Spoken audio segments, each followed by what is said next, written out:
कि sub clause 2 का जो एक स्टेटमेंट है कि राज्य के अधीन पद पर कार्य करने में जाति, धर्म, निवास स्थान, लिंग के आधार पर किसी भी अभ्यर्थी को आप अपात्र नहीं घोषित कर सकते हैं। उनका कहना था कि निवास स्थान के आधार पर खास करके जो फोकस कर रहे हैं कि बने रहिए जीएम एजुकेशन में, क्या उनका स्टेटमेंट है आगे सुनिएगा कि निवास स्थान के आधार पर किसी भी अभ्यर्थी को अपात्र घोषित नहीं कर सकते हैं। क्या 2023 के शिक्षक नियमावली से बनाने से पहले आर्टिकल 16 उसके बाद बना है कि जब संविधान बना उस समय था? क्या उनको ज्ञात नहीं था? यह क्या जानबूझ करके नियमावली को अवरुद्ध करने वाला नियमावली बनाए हुए थे और इसके आधार पर डोमिसाइल लागू नहीं किया जा सकता है, उनका कहना था। दूसरा वह तर्क देते हैं कि विगत 2012 के नियमावली के आधार पर जो 1,68,000 बहाली हुई है उसमें केवल 3413 अभ्यर्थी ही अन्य प्रदेश से बहाली हुई है। कहने का मतलब है कि रिक्तियां की संख्या के आधार पर अगर गणना करते हैं तो इसका परसेंटेज 2% के करीब में आता है।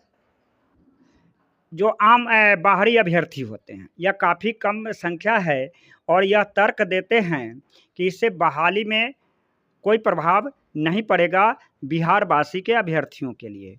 उनका एक दूसरा तर्क है कि जो शिक्षक नियमावली की प्रक्रिया में होता है, जो नियमावली में इंगित नहीं होता है कि आरक्षण का लाभ उसी को मिलता है जो उस राज्य का निवासी हो,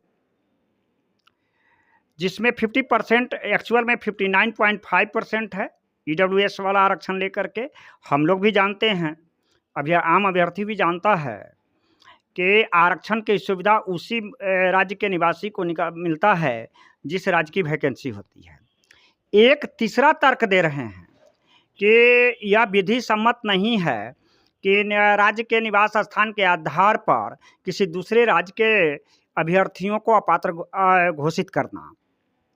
और दूसरा तर्क यह दे रहे हैं कि राज्य के प्रतिनिधियों ने यह पता लगाया है कि क्या इस तरह की नियमावली दूसरे राज्य में है। आप पहले भी पता है, सभी राज्य को पता है, कितना सफ़ेद झूठ है यह कि पश्चिमी बंगाल और केरल ही एक ऐसा राज्य है जो किसी भी तरह का डोमिसाइल नहीं लगाया है।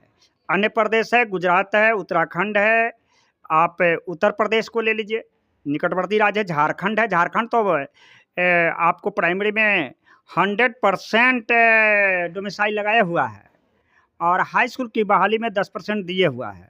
उत्तर प्रदेश उसमें 5 साल उसका निवास स्थान स्थायी निवास की ज़रूरत पड़ती है।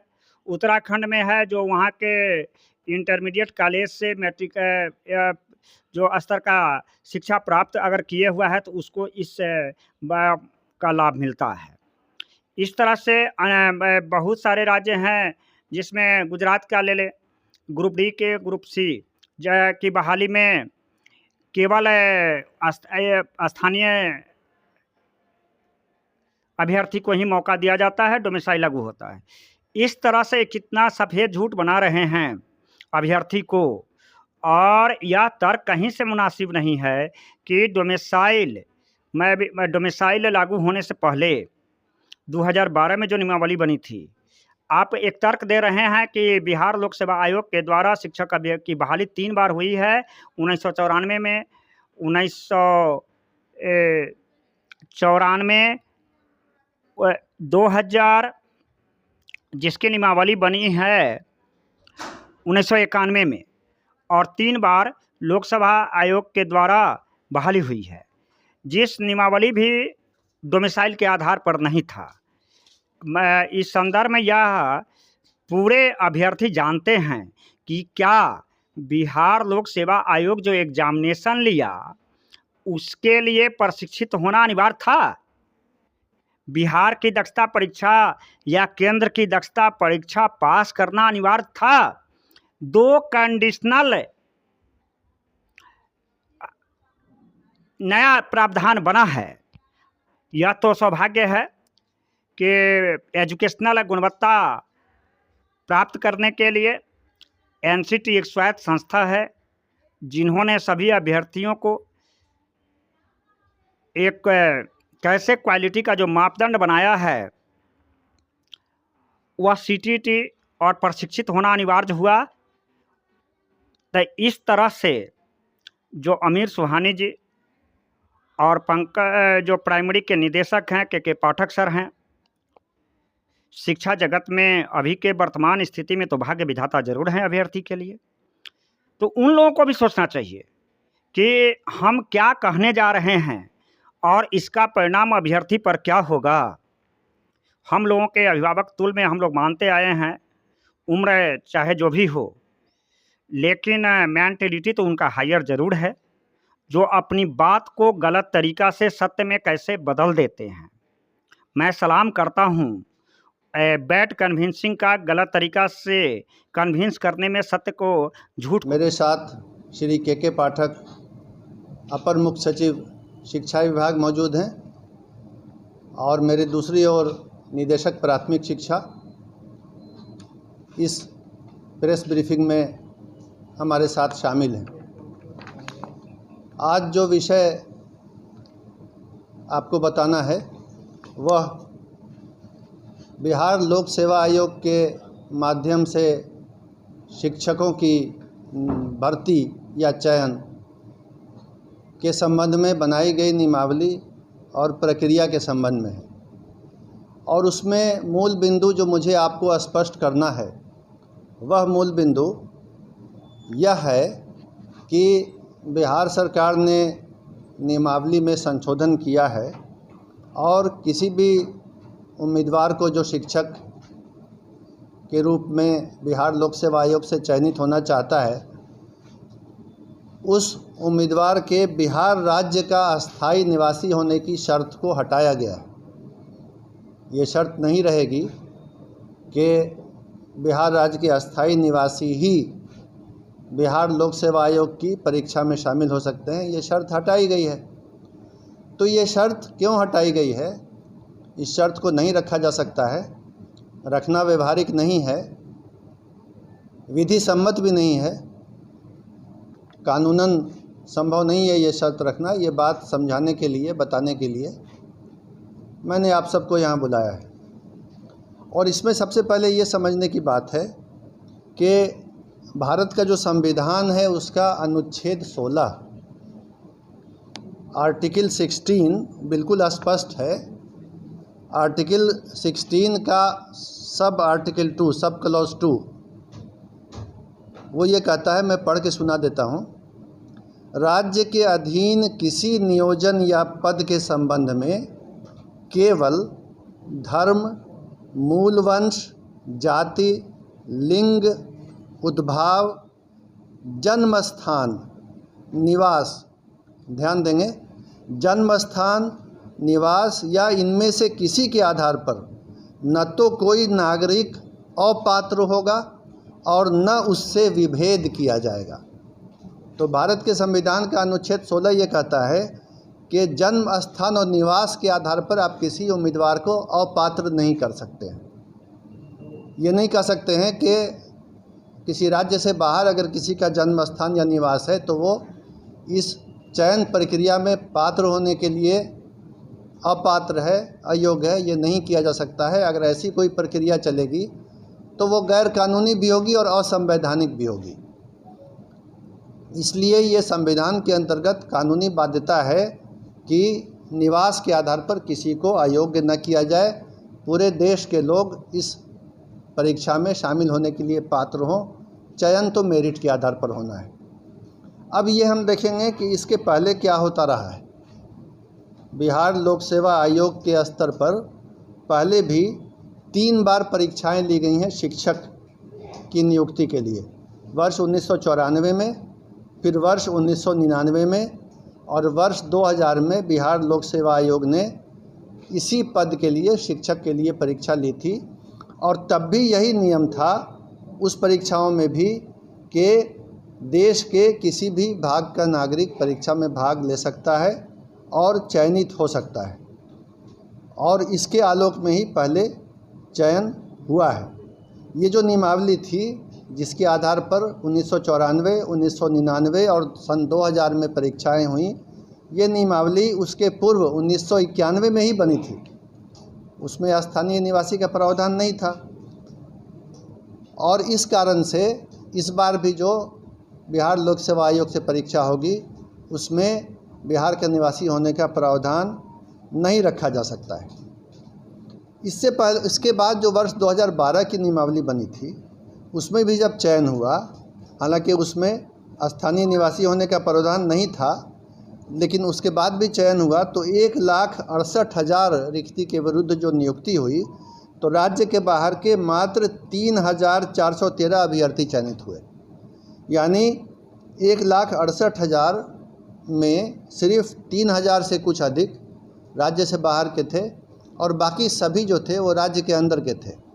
तो इससे ये पता चला कि अगर ये नियम रखा भी जाता है कि राज्य से बाहर के अभ्यर्थी पात्र होंगे तो उनकी किसी भी संख्या में, अधिक संख्या में, या जिसको अंग्रेजी में सिग्निफिकेंट नंबर कहते हैं, किसी विशेष संख्या में चयनित होने की संभावना बहुत कम है। ये बात भी शिक्षा विभाग ने पता कर ली है। अन्य राज्यों में, पड़ोसी राज्य सहित, उत्तर प्रदेश सहित किसी भी राज्य में अभी तक ऐसे किसी नियम की जानकारी नहीं मिली है जिसमें उसी राज्य के व्यक्ति पात्र हों, दूसरे राज्य के पात्र नहीं हों। ऐसी बात नहीं है। इस नियम के अंतर्गत बिहार के भी जो निवासी हैं वो उन राज्यों में पात्र हैं, अन्य राज्यों के निवासी भी उन राज्यों में पात्र हैं।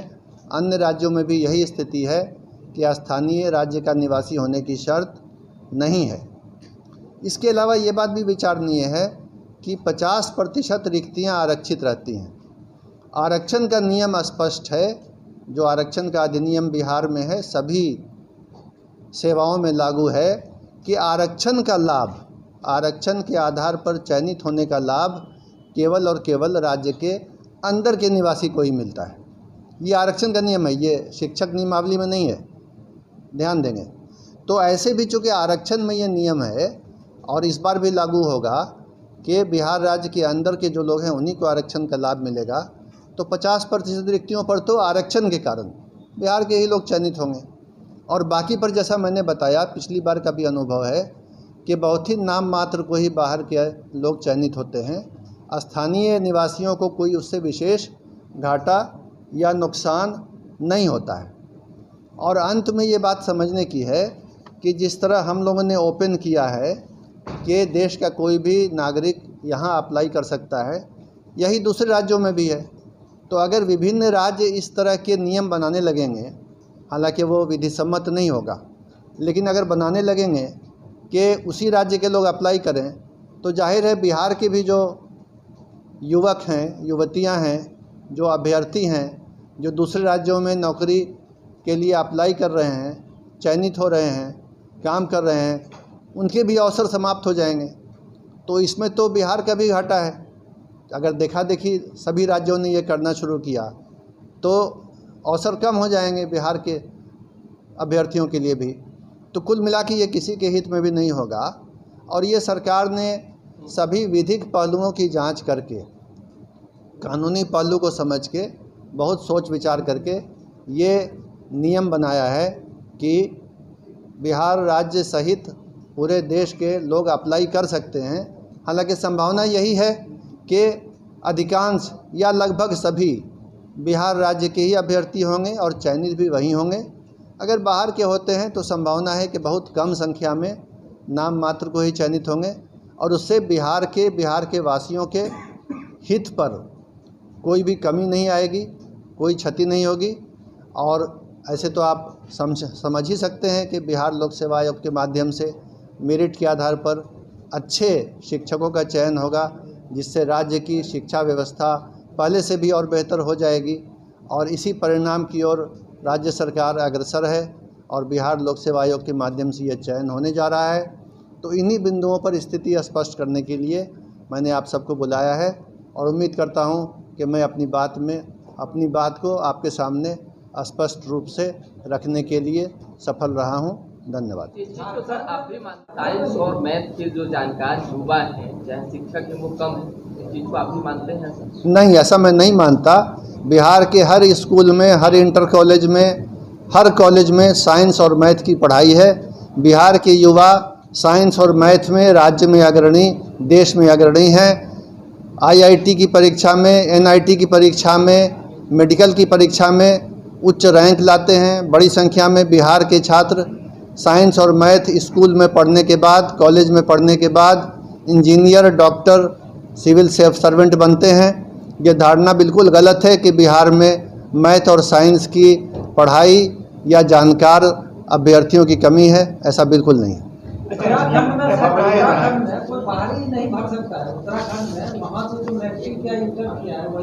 मैंने आपको संविधान के अनुच्छेद 16 आर्टिकल 16 को पढ़ के सुना दिया।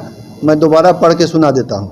राज्य के अधीन किसी नियोजन या पद के संबंध में केवल धर्म, मूलवंश आदि, आगे लिखते हैं, निवास या जन्म स्थान या इनमें से किसी के आधार पर न तो कोई नागरिक अपात्र होगा और न उससे विभेद किया जाएगा। यही आपके इस प्रश्न का उत्तर है। आप भी संविधान का आर्टिकल 16 पढ़ लें। सबको बाकी मौका मिलेगा। इसके पहले ऐसा क्या जरूरत पड़ा था कि बिहारी सिर्फ अप्लाई करेंगे, या फिर इसको संशोधन करने की नौबत क्यों? मेरे ख्याल से उस समय ये बिंदु ध्यान में नहीं रहा होगा कि इसमें कुछ कानूनी बाध्यताएं हैं, इस कारण। हाँ, और इस बारे में 1 दर्जन के करीब रीट याचिकाएं हाई कोर्ट में दायर हो चुकी हैं, जिसमें जवाब लगाने में कठिनाई है, क्योंकि ये संविधान के धारा के विरुद्ध जा रहा है। इसलिए सुधार आवश्यक था। कहा जाता है कि 2012 में जो मतलब भर्ती हुई थी वो ऑफलाइन माध्यम से हुई थी, इसलिए बाहर से कम आवेदक आए, और अभी तो ऑनलाइन हो रही है, इससे ज़्यादा आवेदक आने। वो तो जब आवेदन आएंगे तब पता चलेगा, उसको पहले से नहीं तय किया जा सकता है। आवेदन आएंगे तब पता चलेगा। एक सवाल ये है कि आपने अब जो है पूरे भारत के अभ्यर्थियों को मौका दिया है।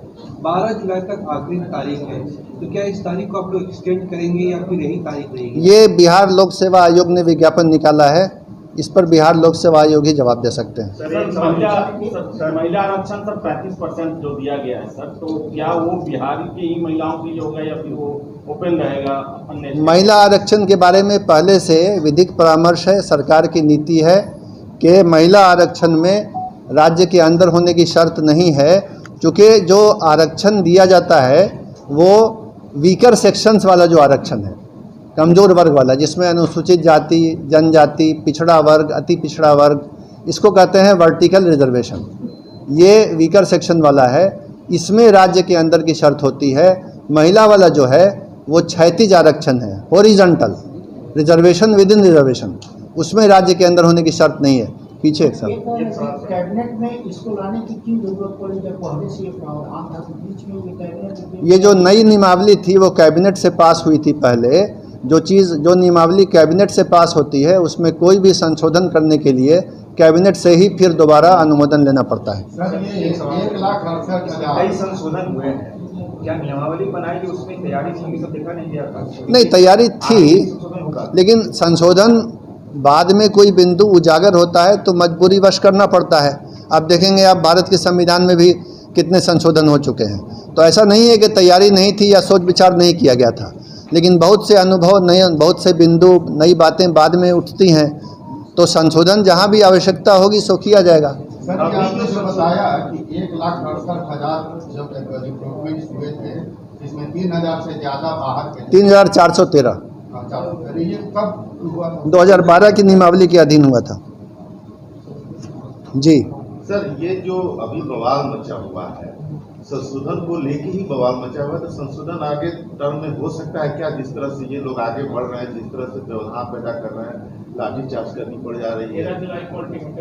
देखिए, संशोधन तो कानूनी पहलू को देख के होता है, बाकी लोग अपनी अपनी बात रखते हैं जिसको जिस तरीके से रखना होता है, लेकिन सरकार जो है वो कानूनी पहलू को जांच परख के ही संशोधन करती है।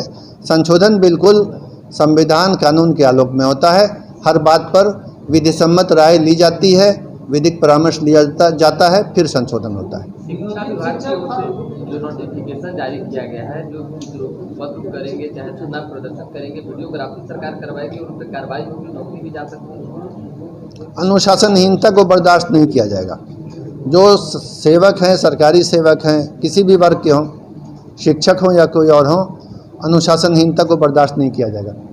अनुशासनहीनता होगी तो फिर उस पर कार्रवाई होगी। एक प्रश्न है, आपने जिक्र किया नियमावली में क्या कॉन्स्टिट्यूशन में क्या प्रावधान है और यूपी में क्या नियमावली में प्रोविजन है? अन्य राज्यों में भी अन्य राज्यों नहीं है। आपने झारखंड का जिक्र नहीं किया। झारखंड का जिक्र नहीं किया।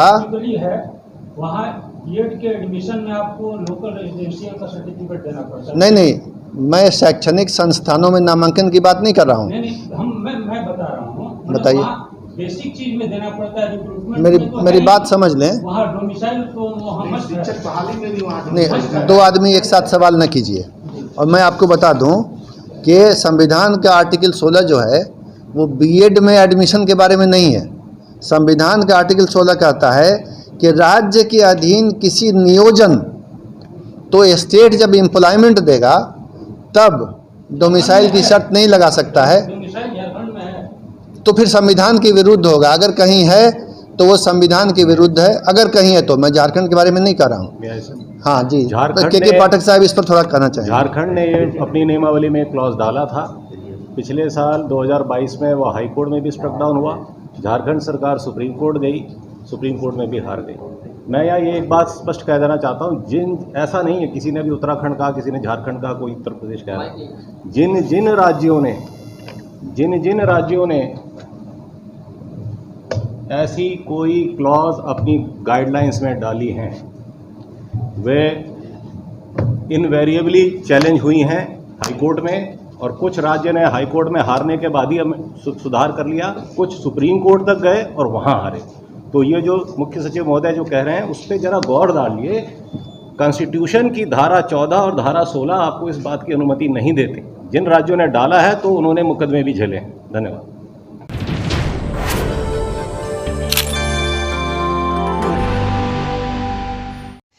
आप जुड़े हुए हैं जीएम एजुकेशन में। चर्चा का विषय है कि शिक्षक नियमावली 2023 में डोमिसाइल को क्यों करना पड़ा समाप्त, इस पर विवेचना कर रहे हैं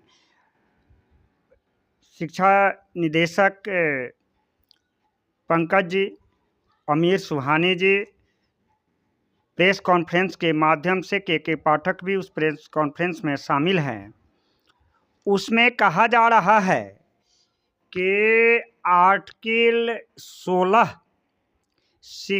के सब क्लॉज 2 के विधि सम्मत नहीं था शिक्षक नियमावली 2023। चूँकि आर्टिकल 16 के सब क्लॉज 2 का जो एक स्टेटमेंट है कि राज्य के अधीन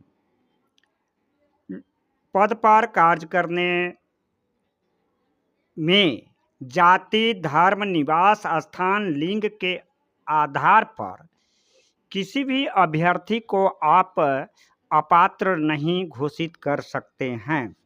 उनका कहना था कि निवास स्थान के आधार पर, खास करके जो फोकस कर रहे हैं कि बने रहिए जीएम एजुकेशन में, क्या उनका स्टेटमेंट है आगे सुनिएगा, कि निवास स्थान के आधार पर किसी भी अभ्यर्थी को अपात्र घोषित नहीं कर सकते हैं।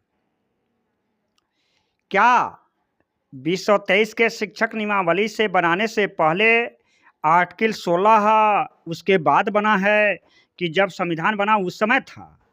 क्या उनको ज्ञात नहीं था? यह क्या जानबूझ करके नियमावली को अवरुद्ध करने वाला नियमावली बनाए हुए थे और इसके आधार पर डोमिसाइल लागू नहीं किया जा सकता है, उनका कहना था। दूसरा वह तर्क देते हैं कि विगत 2012 के नियमावली के आधार पर जो 1,68,000 बहाली हुई है, उसमें केवल 3413 अभ्यर्थी ही अन्य प्रदेश से बहाली हुई है। कहने का मतलब है कि रिक्तियां की संख्या के आधार पर अगर गणना करते हैं तो इसका परसेंटेज 2% के करीब में आता है। जो आम बाहरी अभ्यर्थी होते हैं, यह काफ़ी कम संख्या है और यह तर्क देते हैं कि इससे बहाली में कोई प्रभाव नहीं पड़ेगा बिहारवासी के अभ्यर्थियों के लिए। उनका एक दूसरा तर्क है कि जो शिक्षक नियमावली की प्रक्रिया में होता है, जो नियमावली में इंगित नहीं होता है कि आरक्षण का लाभ उसी को मिलता है जो उस राज्य का निवासी हो, जिसमें 50% एक्चुअल में 59.5% है ईडब्ल्यूएस वाला आरक्षण लेकर के। हम लोग भी जानते हैं, आम अभ्यर्थी भी जानता है कि आरक्षण की सुविधा उसी राज्य के निवासी को मिलता है जिस राज्य की वैकेंसी होती है। एक तीसरा तर्क दे रहे हैं कि यह विधि सम्मत नहीं है कि राज्य के निवास स्थान के आधार पर किसी दूसरे राज्य के अभ्यर्थियों को अपात्र घोषित करना। और दूसरा तर्क यह दे रहे हैं कि राज्य के प्रतिनिधियों ने यह पता लगाया है कि क्या इस तरह की नियमावली दूसरे राज्य में है। आप पहले भी पता है, सभी राज्य को पता है कितना सफ़ेद झूठ है यह कि पश्चिमी बंगाल और केरल ही एक ऐसा राज्य है जो किसी भी तरह का डोमिसाइल नहीं लगाया है। अन्य प्रदेश है, गुजरात है, उत्तराखंड है, आप उत्तर प्रदेश को ले लीजिए, निकटवर्ती राज्य झारखंड है। झारखंड तो आपको प्राइमरी में 100% डोमिसाइल लगाया हुआ है और हाई स्कूल की बहाली में 10% दिए हुआ है। उत्तर प्रदेश उसमें 5 साल उसका निवास स्थान अस्थायी निवास की ज़रूरत पड़ती है। उत्तराखंड में है जो वहाँ के इंटरमीडिएट कॉलेज से मैट्रिक जो स्तर का शिक्षा प्राप्त अगर किए हुआ है तो उसको इस का लाभ मिलता है। इस तरह से बहुत सारे राज्य हैं, जिसमें गुजरात का ले ले, ग्रुप डी के ग्रुप सी की बहाली में केवल स्थानीय अभ्यर्थी को ही मौका दिया जाता है, डोमिसाइल लागू होता है। इस तरह से कितना सफ़ेद झूठ बना रहे हैं अभ्यर्थी को, और यह तर्क कहीं से मुनासिब नहीं है कि डोमिसाइल लागू होने से पहले 2012 में जो नियमावली बनी थी, आप एक तर्क दे रहे हैं कि बिहार लोक सेवा आयोग के द्वारा शिक्षक की बहाली 3 बार हुई है, 1994 में, 1994, 2000 जिसकी नियमावली बनी है 1991 में, और 3 बार लोकसभा आयोग के द्वारा बहाली हुई है, जिस नियमावली भी डोमिसाइल के आधार पर नहीं था। मैं इस संदर्भ में यह पूरे अभ्यर्थी जानते हैं कि क्या बिहार लोक सेवा आयोग जो एग्जामिनेशन लिया उसके लिए प्रशिक्षित होना अनिवार्य था। बिहार की दक्षता परीक्षा या केंद्र की दक्षता परीक्षा पास करना अनिवार्य था। 2 कंडीशनल नया प्रावधान बना है। यह तो सौभाग्य है कि एजुकेशनल गुणवत्ता प्राप्त करने के लिए एनसीटी एक स्वायत्त संस्था है, जिन्होंने सभी अभ्यर्थियों को एक कैसे क्वालिटी का जो मापदंड बनाया है वह सीटीटी और प्रशिक्षित होना अनिवार्य हुआ। तो इस तरह से जो अमीर सुहानी जी और पंकज जो प्राइमरी के निदेशक हैं के पाठक सर हैं, शिक्षा जगत में अभी के वर्तमान स्थिति में तो भाग्य विधाता जरूर हैं अभ्यर्थी के लिए। तो उन लोगों को भी सोचना चाहिए कि हम क्या कहने जा रहे हैं और इसका परिणाम अभ्यर्थी पर क्या होगा। हम लोगों के अभिभावक तुल में हम लोग मानते आए हैं, उम्र चाहे जो भी हो, लेकिन मेंटेलिटी तो उनका हायर ज़रूर है, जो अपनी बात को गलत तरीक़ा से सत्य में कैसे बदल देते हैं। मैं सलाम करता हूं बैड कन्विंसिंग का गलत तरीका से कन्विंस करने में सत्य को, झूठ को कैसे सत्य में परिभाषित करते हैं। इस तरह से आप जुड़े रहिए जीएम एजुकेशन में। उनका बयान ताज़ा क्या आया है इसको भी सुनिएगा। और इस संदर्भ में यह कहना है कि एक तरह से शिक्षा मंत्री और शिक्षा और बिहार सरकार के मुखौटा में लगे हुए, अनुपालन करने में लगे हुए,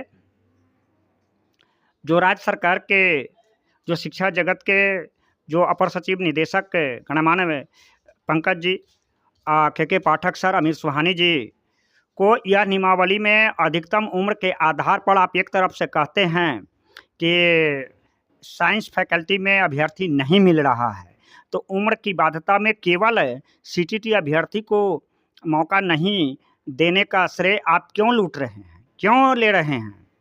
आपको देना होगा।